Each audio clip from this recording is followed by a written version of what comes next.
Hello, everyone. Welcome to the Spanish for Kiddos podcast, where you can listen to fun bilingual stories and more. My name is Barbara. I'm the owner of Spanish for Kiddos and your host for today's show.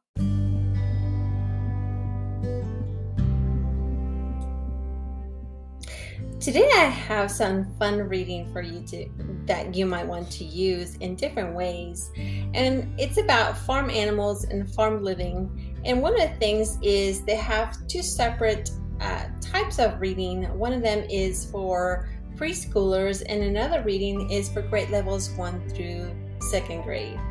And one of them has very simple sentence structures so that you can focus on just the structure of the sentence, reading 1 to 2 syllables in there, along with maybe some 3 syllables as well, but just to focus on just how to read separately or how to read slowly at a slow pace.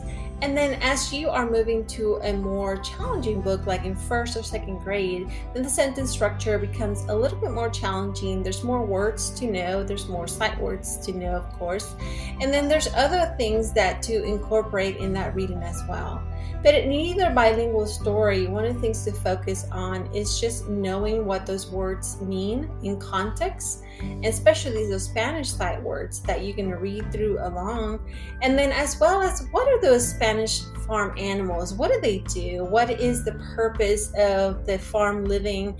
And not just only that, but also if you are using maybe a Spanish nursery rhyme like Old MacDonald Had a Farm, and then to incorporate that into some fun reading, just to learn what those terms mean, how to use those, how to recognize them into different literature.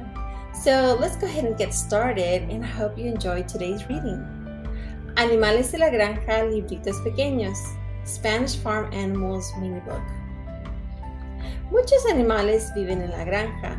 Many animals live on the farm. Las vacas comen pasto. Cows eat grass. ¿Cuántas vacas ves? Cuéntalas. How many cows do you see? Count them. 1, 2, 3, 4, 5, 6, 7. 1, 2, 3, 4, 5, 6, 7. Los patos caminan por el campo. The ducks walk along the field.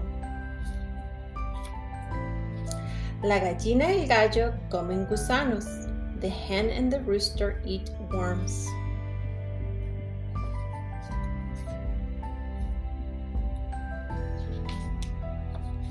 El caballo está detrás de la cerca. The horse is behind the fence. Hay 4 cerdos en la granja. There are 4 pigs at the farm. Las ovejas tienen lana para mantenerse cálidas.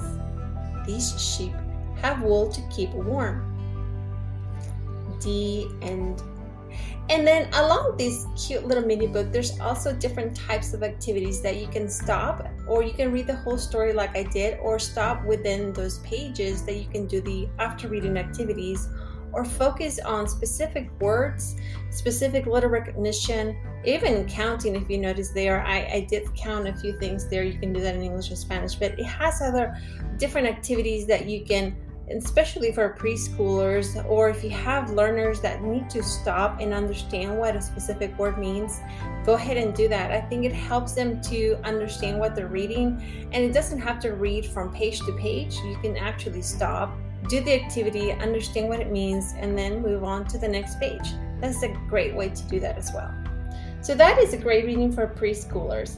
The next reading is for grades 1st through 2nd grade. La vida en la granja, farm life. The farm has many animals. There are little chicks, chickens, and a rooster. I see one cat. Meow. La granja tiene muchos animales. Hay pequeños pollitos, gallinas y un gallo. Yo veo un gato. Meow. The cows live on the farm. I see some cows behind the trees. Moo, moo. Las vacas viven en la granja. Yo veo algunas vacas atrás de los árboles. Moo, moo. The sheep like to eat grass. I found 6 ducks. They are going to the pond. Las ovejas les gusta comer pasto. Yo encontré 6 patos. Ellos van a la laguna. I found 3 horses by the fence. They need a place to run and jump. Yo encontré 3 caballos cerca de una valla. Ellos necesitan un lugar para correr y saltar. I see some pigs on the farm. The farmer keeps them behind the fence. Oink, oink, oink, oink. Yo veo algunos cerdos en la granja. El granjero los mantiene tras la cerca. Oink, oink, oink, oink. D and el fin. So, as you notice that in that particular story, of course, you can add those sounds if you want to, and just to make it the reading more engaging, more interesting. But notice how the story moves a little bit into more of a narrative, that they can focus how to move from one specific topic to another, and different types, of course, of those farm animals. And then you can point those out as you are reading through the story, what those are, as not just only in sound, but what those are in the picture, and help them understand what is the purpose. For instance, the sheep gives you wool, and all the different types, if you want to go into that aspect of farm life, farm living. If you're not, just focus on what those terms mean, and there's actually a specific blog post that I have there. What is farm animals? What are the different types of animals that help different purposes? That you can, of course, use that if you wanted to for your lessons, and that it can actually help in understanding what the type of animal represents in the story.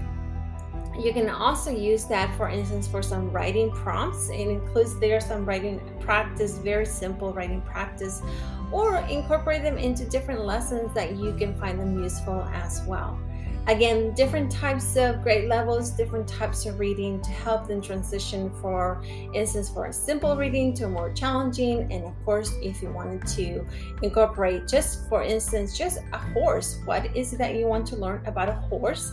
And you can start talking about different types of horses and move on to that. So it transitions you to different types of reading that you can add as the grade level, of course, moves on and transitions. So you want to incorporate more and more vocabulary that way as well.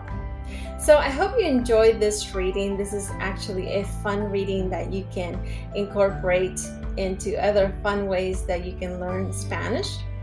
Make sure to check out our blog and to check out other courses that I have, of course, for exclusive members, that you can do that as well. Thank you for listening to the Spanish for Kiddos podcast, and I hope you join me for another fun reading in English or Spanish. Have a wonderful day, everyone. Bye-bye.